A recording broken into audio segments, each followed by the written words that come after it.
اب میں اطلاع پہنچی ہے کہ پیر طریقت حضرت مولانا محمود الحسن صاحب بھی تشریف لا چکے ہیں.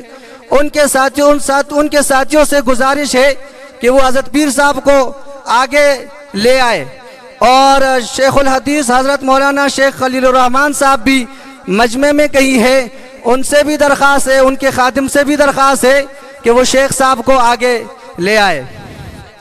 اب میں مختصر سے وقت کے لیے مولانا شاہ ولی اللہ رہنما جمعیت علماء اسلام کوہستان سے ملتمس ہوں کہ وہ تعزیتی کلمات ارشاد فرمائے.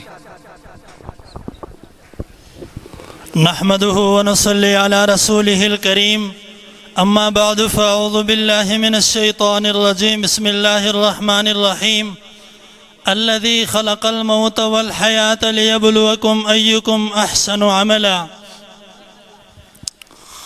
ہم جمعیت علماء اسلام ضلع کوہستان کے طرف سے حضرت مفتی صاحب اور ان کے برادر محترم استاد محترم حضرت مولانا عبدالرزاق صاحب اور ان کے جتنے لواحقین ہیں, آج کے اس صدمے میں, اس غم میں جمعیت علماء اسلام ضلع کوہستان کے غیور عوام ان کے شانہ بانشانہ شریک ہیں اور دعاگو ہیں کہ اللہ رب العالمین مرحومہ کے درجات کو بلند فرمائیں اور جنت الفردوس میں اعلیٰ مقام نصیب فرمائیں اور مرحومہ کے لواحقین کو صبر جمیل اور اجر جزیل عطا فرمائیں.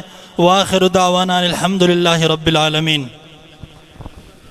مختصر سے وقت کے لیے میں ملتمس ہوں حضرت مولانا مفتی حفیظ الرحمن صاحب سے کہ وہ تعزیتی کلمات ارشاد فرمائے. بسم اللہ الرحمن الرحیم نحمدہ ونصلی علی رسول الکریم اما بعد اعوذ باللہ من الشیطان الرجیم بسم اللہ الرحمن الرحیم کل نفس ذائقۃ الموت وقال تعالی انک میت وانہم میتون صدق اللہ العظیم. محترم اور معزز انتہائی قابل صادق احترام علماء کرام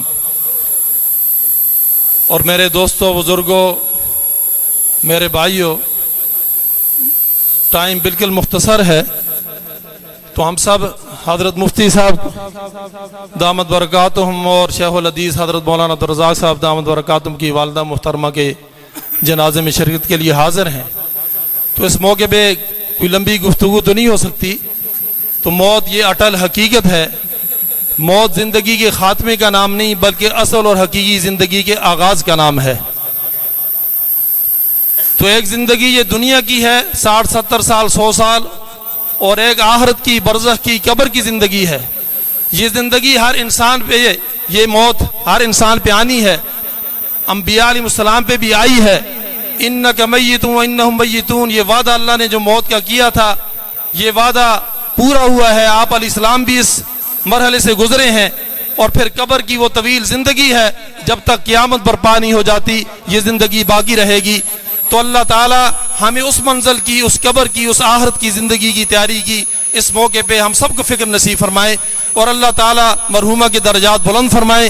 ہم حضرت مفتی صاحب اور شیخ الحدیث مولانا عبدالرزاق صاحب ان کے دیگر رفقاء لائقین ان کے لیے دعا ہی کر سکتے ہیں. اللہ ان کو صبر جمیل عطا فرمائے اور ان مرحومہ ان کی والدہ کے درجات بلند فرمائے. اللہ ہم سب کو اس منزل کی تیاری کی توفیق عطا فرمائے.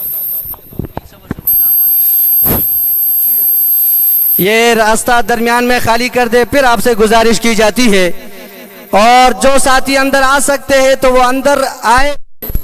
راولپنڈی سے آئے ہوئے مہمان مولانا ظہیر الدین امازئی سے ملتمس ہوں کہ وہ اپنے تعزیتی کلمات ارشاد فرمائے. اعوذ باللہ من الشیطان الرجیم بسم اللہ الرحمن الرحیم انا للہ و انا الیہ راجعون صدق اللہ العظیم. آج ہم حضرت مولانا مفتی کفایت اللہ صاحب, شیخ الحدیث استاذ الحدیث حضرت مولانا عبدالرزاق صاحب کی والدہ محترمہ کے نماز جنازہ کے لیے یہاں جمع ہیں. اللہ تبارک و تعالی ان تمام مسلمانوں کا مرحومہ کے نماز جنازہ میں آنے کو قبول فرمائے اور اس مرحومہ کی برکت سے اللہ تبارک و تعالی ہم سب کی بخشش فرمائے۔ حضرات گرامی، حضرت مولانا مفتی کفایت اللہ کی زندگی دیکھ کر ہمیں رشک آتا ہے، اور ہم حضرت مفتی کفایت اللہ صاحب کی دلیرانہ اور جرت مندانہ زندگی کو سامنے رکھ کر ہم ان کی والدہ مرحومہ کو سلام عقیدت پیش کرتے ہیں۔ اللہ تبارک و تعالیٰ نے اس خوش قسمت خاتون کو ایسا عظیم فرزند دیا ہے جو باطل کی آنکھوں میں آنکھ ملا کر حق بات کا اعلان کرتا ہے۔ اللہ تبارک و تعالیٰ مفتی کفایت اللہ اور ان کے دوسرے بھائیوں کی دینی خدمات کو مرحومہ کے بلندی درجات کا سبب اور ذریعہ بنائے۔ اللہ ان کی مغفرت فرمائے۔ آپ تمام حضرات تشریف لائے ہیں، اللہ تبارک و تعالیٰ آپ حضرات کو بھی جزائے خیر نصیب فرمائے۔